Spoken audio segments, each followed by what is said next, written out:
আমার আজকের রেসিপি হলো সব মিষ্টির রানী গোলাপ জামুন। আজকাল সোশ্যাল মিডিয়াতে অনেক ধরনের গোলাপ জামুন মিষ্টি দেখা যায়। কেউ সুজি দিয়ে বানাচ্ছে, কেউ ব্রেড দিয়ে বিভিন্ন রকমের গোলাপ জামুন বানাতে দেখা যায়। আজ আমি সবথেকে সহজভাবে একেবারে পারফেক্ট গোলাপ জামুন রেসিপি বানিয়ে দেখাবো, যেটা খেতে দারুণ স্বাদের আর দেখতে অনেক লোভনীয়। এটা বানাতে এখানে নিয়ে নিয়েছি হাফ চামচ ঘি আর নেব 1 কাপ দুধ। এই গোলাপ জামুনগুলো বানাবো গুঁড়ো দুধ দিয়ে, তো এখানে নিয়ে নিয়েছি 1 কাপ গুঁড়ো দুধ।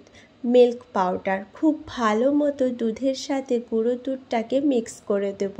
এ পর্যায়ে ফ্লেমটা একেবারে লোতে রেখে দিয়েছি। ফ্লেমটাকে একেবারে লো রেখে এখানে দুধের সাথে গুঁড়ো দুধটাকে প্রথমে খুব ভালো মতো মিক্স করে নিতে হবে। ভালো মতো মিক্স হয়ে গেলে ফ্লেমটাকে মিডিয়াম রেখে অনবরত এটাকে নাড়তে থাকতে হবে। এখানে অবশ্যই খেয়াল রাখতে হবে যাতে দুধটা হালকা গরম হতেই গুঁড়ো দুধটা ব্যবহার করা হয়। দুধটা হালকা গরম হয়ে গেলে গুঁড়ো দুধটা দিয়ে এইভাবে নাড়তে নাড়তে ধীরে ধীরে দেখতে পাবে একটা ডোয়ের মতো শেপ নিয়ে নেবে। যখন এটা প্যান থেকে পুরোপুরি আলাদা হয়ে যাবে আর একটা ডোয়ের শেপ নিয়ে নেবে, তখন বুঝতে হবে এটা রেডি।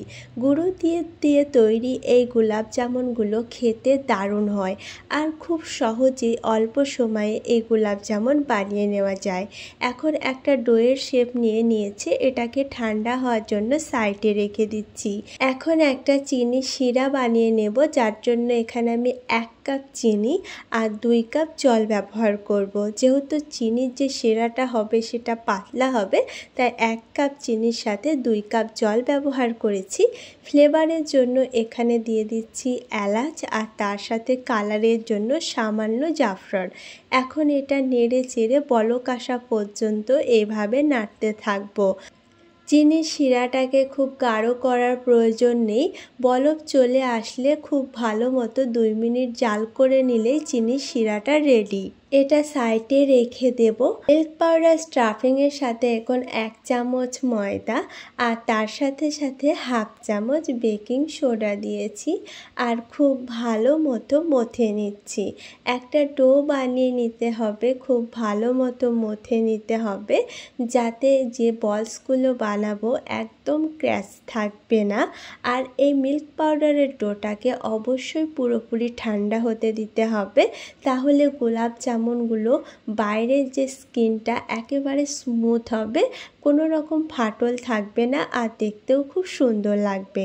তাই এইভাবে মিষ্টিগুলোকে বানিয়ে নিতে হবে। দেখতে পাচ্ছ কোনো রকম ক্র্যাচ নেই, ভাজলে একদমই ফেটে যাবে না। তো অবশ্যই যে ডোটা বানাবে সেটা যখন পুরোপুরি ঠান্ডা হয়ে যাবে, তখনই এটা ময়দা আর বেকিং সোডা দিয়ে খুব ভালো মতো মথে নিতে হবে। সবগুলো গোলাপ জামুনের বলস এইভাবে বানিয়ে নিচ্ছি আর এগুলো বানিয়ে এখন এগুলোকে ভেজে নিতে হবে। ফ্লেমটাকে মিডিয়াম রেখে মিডিয়াম ফ্লেমে ভেজে নেব। কালারটা খুব সুন্দর চলে আসবে। হাই ফ্লেমে ভাজলে কালারটা খুব তাড়াতাড়ি চলে আসবে আর ভেতরে কাঁচা থাকতে পারে, তাই লো আর মিডিয়াম ফ্লেমে ভেজে নেব। তাতে ভিতরে কাঁচা থাকবে না আর খুব সুন্দর একটা কালার চলে আসবে। ডিপ গোল্ডেন কালার চলে আসলে এগুলো তেল থেকে উঠিয়ে নেব আর একটা টিস্যু পেপারে রেখে দেব, যাতে এক্সট্রা কোনো তেল না থাকে। এখন খুব সুন্দর একটা কালার চলে এসেছে, এগুলোকে আমি এখন উঠিয়ে নিচ্ছি। যে গোলাপ জামুনটা আগে দিয়েছি তেলে সেটা আগে কালার চলে এসেছে, তো এভাবে আমি দেখে দেখে তেল থেকে উঠিয়ে নিচ্ছি। আর যে চাটনিটা আগে থেকে বানিয়ে রেখেছি, গরম গোলাপ জামুনগুলো চাটনিতে দিয়ে দেব। গরম গরম দিলে পারে এখানে চিনির শিরাটা খুব ভালো মতো অ্যাবসর্ব করতে পারবে আর ভিতরে পুরোপুরি শিরাটা যাবে।